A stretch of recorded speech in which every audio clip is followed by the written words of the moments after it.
Nová edícia Pokémonov Temporal Forces je oficiálne medzi nami a údajne ju nikto nechce. Čo mu osobne nechápem, pretože je plný krásnych fullartových kariet a zároveň je to prvý set, ktorý prichádza do legálnej hry po odrotovaní H-kových kariet. Okrem tradičných artov, na ktoré ste zvyknutí, prichádza aj nový formát, respektíve nový.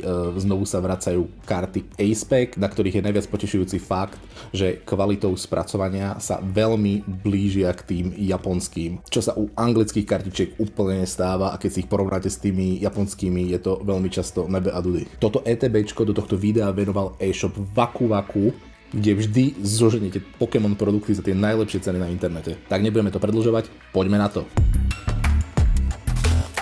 Tak, u Temporal Forces, rovnako ako to bolo pri Paradox Rifte alebo u Scarlet and Violet, vychádzajú tieto ETBčka v dvoch verziách.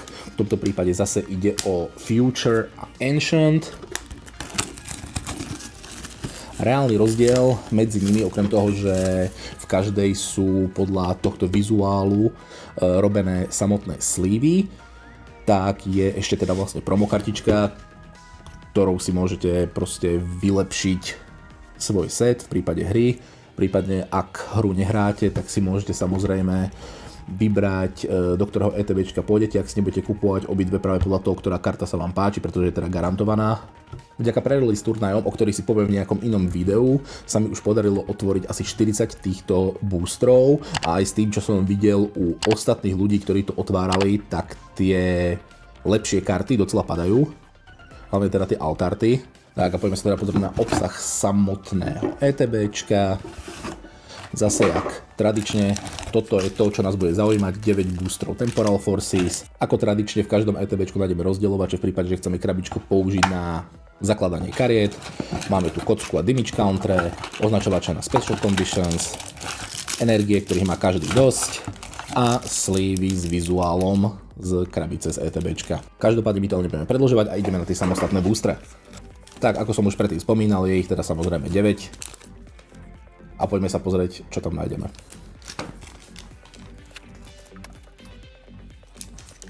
Takže boostry číslo 1. Cutiefly, Dribur, Rellor, Ponyta, Boltund, Mansdale, Cloudbreak King, Victini, Lickitung a nič, Koraidon. Zaujímavá karta v prípade, že si chcete skladať balíček s Ancient Pokémonmi. Na balík číslo 2. Balíček číslo 2.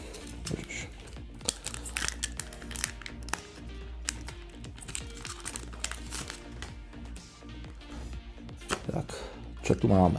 Snoma, Mudbray, Minccino, Great Tusk, Delcatty, Explorer's Guidance, Lickilicky, Litten a Walking Wake X.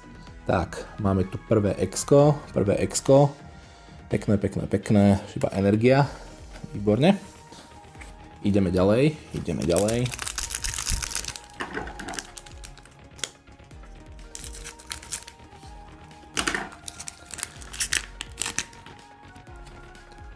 Chatot, Cottonee, Carvanha, Ekans, Soulsbok, Perilous Jungle, Unfeasant, Vikavolt, Pikachu a Drampa.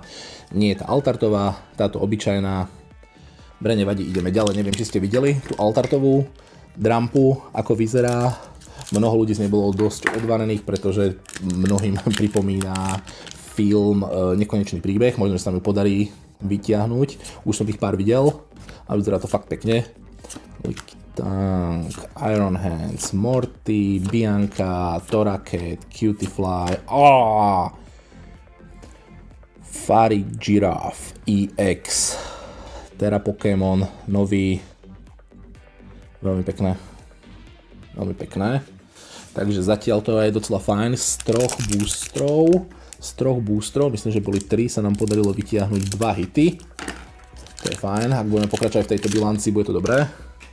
Možno, že kvôli tomu, že trošku opadá záujem o týchto Pokémonov zo Scarlet and Violet, tak ten rate toho vyťahovania sa trošku zlepšil, akurát je blbé to, že potom tie karty trošku strácajú na hodnote, keď ich bude strašne veľa. Niečo obdobné sa vlastne stalo z Obsidian Flames, kde vlastne prvé dni, a tak býva to väčšinou u všetkých tých kariet, teda edícií, keď vyjdú nové, tie karty sú akože fakt drahé prvé dni a potom, keď sa ukáže, že to proste padá jak hrušky, tak už tie ceny idú dole.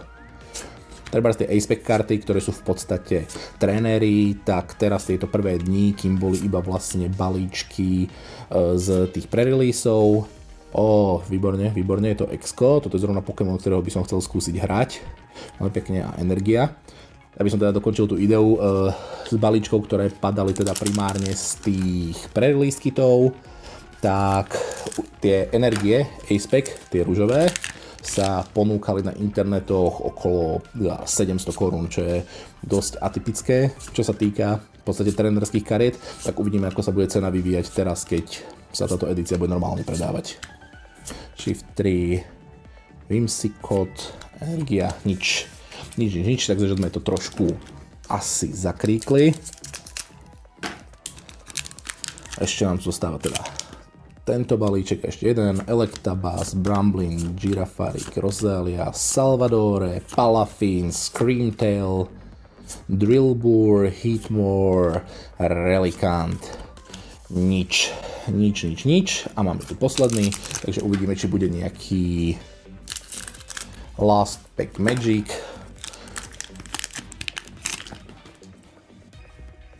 Každopádne ešte raz by som poďakoval e-shopu Waku Waku, ktorý toto ETBčko poskytol.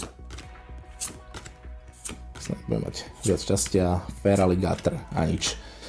No tak si to môžeme zhrnúť. Podarilo sa nám vytiahnuť Girafariga EX, Incineroara a Walking Wakea EX. Ako som už teda avizoval, s týmto setom sa budeme teraz stretávať asi častejšie, nie kvôli tomu, že je najnovšie, lebo Pokémoni vychádzajú každé 3 mesiace, ale hlavne kvôli tomu, že tento set v podstate prichádza do legálnej hry ako prvý po odrotovaní Ečkových kariet, takže dosť zásadne mení niektoré stratégie a obecne teda pravidlá hry. Na túto tému by som rád pripravil nejaké video, prípadne nejaké video o tom, ako sa Pokémoni hrajú, čiže ak máte záujem, respektíve by vás niečo zaujímalo, kľudne mi to napíšte dole do komentáru a ak sa vám toto video páčilo, určite mi tiež nezabudnite dať like a odber, vás to nič nestojí, mne to pomôže a vidíme sa na budúcej, čus.